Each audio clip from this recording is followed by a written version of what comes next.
What does this country need to get back on the right track? We need the Gridlock in Congress to end. We need the senators and the representatives, the Republicans and the Democrats to finally agree on something. We need someone to reach across the aisle and compromise.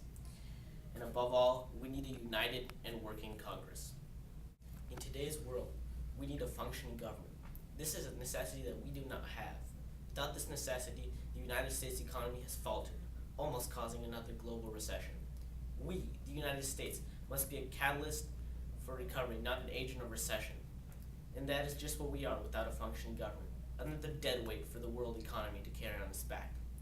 But with a harmonious Congress, we can be the force that pulls the world economy out of the rut it is stuck in. As you all know, the presidential election is coming up, but the outcome is not that important. Infinitely more important are the elections to the House and the Senate. After all, it does not matter if your name is Romney, Santorum, Gingrich, or even Obama.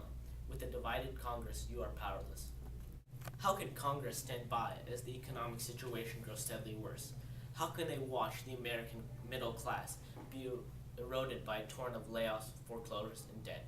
How can they just indifferently kick the can down the road as people's lives depend on the issues they so nonchalantly discuss and put off? How can they sit in their comfy offices, getting large salaries, and yet do nothing to help the American people? In the future, I see a Congress that knows how to compromise. In the future, I see a flourishing nation. In the future, I see a healthy and prosperous economy. In the future, I see a united Congress, and in turn, a country that strides down the path to prosperity.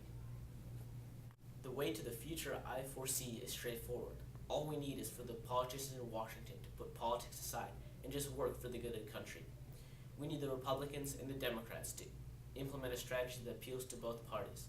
We need them to reduce the deficit and climb out of this economic hole. But if they ignore education, the economy, and the deficit, our country will not last. The work of our forefathers will be destroyed and the American dream will die.